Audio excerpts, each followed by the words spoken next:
Chers amis, bonjour. J'espère que vous allez bien. Nous arrivons au seuil de la Semaine Sainte. Nous entrerons demain dans la Semaine Sainte avec le Dimanche des Rameaux. Et pour nous préparer à cette Semaine Sainte, j'ai voulu vous parler de jardin. Vous avez peut-être remarqué que la Bible s'ouvre et s'achève dans un jardin. À une extrémité, nous avons le livre de la Genèse qui nous raconte la création. Et l'homme est placé dans un jardin, d'abord en Genèse 1, dans le jardin très vaste de l'ensemble de la création, et puis en Genèse 2 et 3, un jardin plus particulier qui est le jardin d'Éden.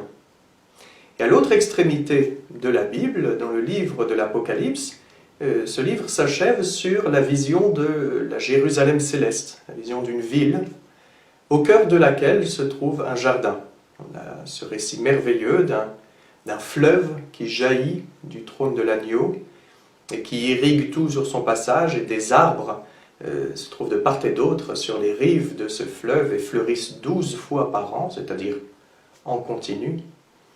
C'est une évocation, un écho de la vision d'Ézéchiel en Ézéchiel 47. Vision magnifique, et c'est ce qu'a voulu représenter Van Eyck, les frères Van Eyck ont représenté ça dans le retable de l'agneau mystique, dont ici vous avez une partie seulement. Le retable est beaucoup plus grand, et c'est une œuvre qui a été achevée en 1432 et qui était conservée à Gand, à la cathédrale de Gand, où je vous invitais à vous rendre la dernière fois. Une raison de plus d'aller à Gand. Contempler ce chef-d'œuvre. Et les frères Van Eyck ont voulu représenter cet épisode de la toute fin du livre de l'Apocalypse, toute fin de la Bible, avec le jardin au milieu de la Jérusalem céleste. Vous voyez que le jardin a pris tellement d'ampleur ici que le fleuve lui est réduit à sa plus simple expression. Vous avez une petite fontaine ici, puis une petite rigole. Je n'ose pas dire un caniveau, mais enfin, c'est vraiment très très réduit. Et puis la ville se trouve reléguée à l'arrière-plan. Vous voyez ici les tours, les clochers. Et le jardin a vraiment pris toute la place. Ce qui, du point de vue biblique, est discutable parce qu'il ne faut pas négliger la place de la ville. Vous savez peut-être que le jardin, c'est la création de Dieu dans la Bible. La ville, c'est la création de l'homme. C'est Caïn qui, en Genèse 4, après avoir tué son frère Abel, est chassé, et on nous dit qu'il part, et puis qu'il va construire une ville, qu'il va appeler Enoch, du nom de son fils. Et on nous dit que Caïn devint un bâtisseur, constructeur de villes. Donc la ville est la construction et l'œuvre de l'homme. Et on aurait pu s'attendre à ce qu'à la toute fin de l'histoire, lorsque Dieu récapitulera tout, eh bien, l'œuvre de l'homme soit supprimée, et puis qu'on se retrouve dans un jardin comme à l'origine. Et c'est là la grandeur de Dieu, je trouve, c'est que la création de l'homme, l'œuvre de l'homme, n'est pas négligée, n'est pas supprimée, mais Dieu utilise la création de l'homme, la ville, et la transfigure, en plantant un jardin au milieu de cette ville. Vraiment une méditation magnifique pour nous de voir que Dieu ne nous méprise pas. Un bon ami prêtre à moi dit régulièrement « Dieu honore toujours notre travail. Quoi que nous fassions, Dieu l'utilise et vient le transfigurer en plantant un jardin au milieu. » Donc la Bible s'ouvre et s'achève sur un jardin, et le cœur de la Bible, qui est le cœur de notre foi de chrétien, la passion, la mort et la résurrection du Christ, s'ouvre et s'achève également sur un jardin. La passion commence au jardin des Oliviers, au jardin de Gethsémani, et s'achève le matin de Pâques dans le jardin de la résurrection. Donc le jardin a une importance toute particulière dans la Bible et dans notre foi de chrétiens. Et je voudrais distinguer deux orientations pour pouvoir analyser les jardins de la Bible. Et pour ça, il nous faut partir de Genèse 1, 2 et 3. Vous savez certainement que dans le livre de la Genèse, il y a deux récits de la création. Et celui qui a compilé les textes n'a pas fait le choix de dire je prends l'un et je supprime l'autre. Mais il a gardé les deux textes qu'il a mis bout à bout. puisque ces deux textes nous disent quelque chose de Dieu et de l'homme. En Genèse 1, puis les premiers versets de Genèse 2, vous avez la création de l'homme qui est placée au sein de l'ensemble de la création. Et là, il y a une harmonie parfaite entre Dieu et l'homme. Il y a une symbiose, une unité. C'est vraiment l'harmonie. Et puis Genèse 2 et 3, le récit fait état d'un jardin plus petit, il y a un jardin clos, qui est le jardin d'Éden, dans lequel est placé l'homme. Et là, on trouve les thèmes du mal, de la tentation, de la faute, du péché, de l'homme qui est chassé du jardin. Et ces deux jardins, le jardin parfait de la création, et puis le jardin d'Éden, le jardin de la tentation, ces deux orientations vont guider tous les jardins de la Bible.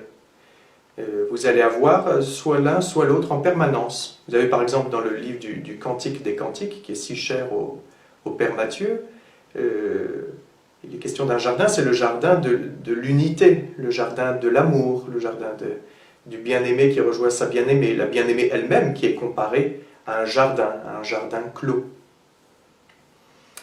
Vous avez dans le livre de Daniel le jardin de Suzanne, qui va être le jardin de la tentation, le jardin du mal, avec deux vieillards qui cherchent à violer Suzanne.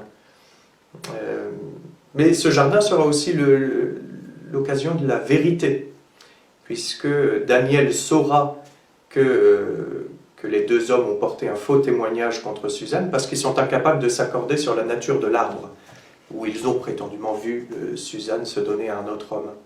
Ils ne savent pas si c'est alors les traductions nous disent un sycomore ou un châtaignier.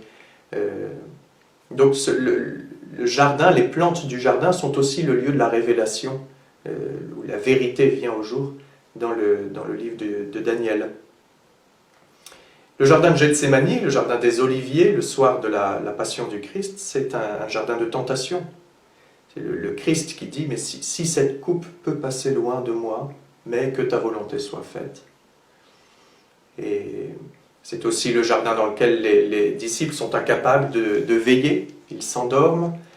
C'est le jardin dans lequel Judas et la cohorte de garde vont venir. Judas va trahir Jésus, et Jésus va être emmené. Le jardin de la tentation, le jardin de la souffrance, le jardin du mal. Et puis le jardin de la résurrection, le matin de Pâques, qui est véritablement le jardin de l'unité retrouvée, la résurrection du Christ qui vient réconcilier l'homme avec Dieu. Donc on voit bien que dans l'ensemble de la Bible, que l'on aille d'un jardin à l'autre, on est perpétuellement tiraillé, dirons-nous, entre le jardin de la tentation, le jardin dans lequel on chasse Dieu, et puis le jardin où on retrouve l'unité avec Dieu. Et c'est ce que nous allons vivre pendant cette semaine sainte. Jeudi, nous serons avec le Christ au jardin des Oliviers, au jardin de la tentation, au jardin de la trahison. Et puis dimanche matin, il ne faut pas manquer le rendez-vous de la résurrection dans le jardin du matin de Pâques. Et donc que cette semaine soit pour nous l'occasion de faire un peu le point sur les jardins de nos existences. Quels sont les jardins dans lesquels je vis l'unité avec Dieu? Quels sont les jardins, au contraire, où je l'abandonne, où je le trahis? Le Père Matthieu nous invitait, dans une de ses précédentes vidéos, à parcourir notre ville intérieure. Je crois vraiment qu'il faut avoir une vision architecturée de notre être. Il ne faut pas hésiter à se promener dans les rues de notre existence, à pouvoir s'asseoir à la terrasse d'un café pour boire une bière, à rentrer dans la basilique de l'Anastasis pour pouvoir se recueillir, et puis à parcourir les jardins de notre ville, et voir un peu quels sont les jardins où je refuse Dieu, les jardins où j'abandonne Dieu, où je le trahis, où je ne suis pas capable de veiller avec lui, où je suis tenté par le mal, par la faute, par le péché. Et au contraire, quels sont les jardins qui sont le lieu pour moi des retrouvailles avec Dieu, où je peux vivre une unité avec Dieu, vivre en harmonie avec Dieu. Et qu'ainsi, en faisant un peu le point sur les différents jardins de nos existences, on puisse débroussailler les jardins qui nécessitent d'être débroussaillés, et qu'au final il n'y ait plus qu'un seul grand jardin qui soit le jardin de l'Apocalypse, le jardin planté par Dieu au milieu de la Jérusalem céleste, et qu'au cœur de notre ville intérieure, il n'y ait plus qu'un seul grand jardin qui soit le lieu de l'harmonie, de l'unité retrouvée avec Dieu. Je nous propose de prier avec le psaume 22 dans la traduction de la liturgie. Au nom du Père, du Fils et du Saint-Esprit. Amen. Du psaume 22. Le Seigneur est mon berger, je ne manque de rien. Sur des prés d'herbes fraîches, il me fait reposer. Il me mène vers les eaux tranquilles et me fait revivre. Il me conduit par le juste chemin pour l'honneur de son nom. Si je traverse les ravins de la mort, je ne crains aucun mal, car tu es avec moi. Ton bâton me guide et me rassure. Tu prépares la table pour moi devant mes ennemis. Tu répands le parfum sur ma tête, ma coupe est débordante. Grâce et bonheur m'accompagnent tous les jours de ma vie. J'habiterai la maison du Seigneur pour la durée de mes jours.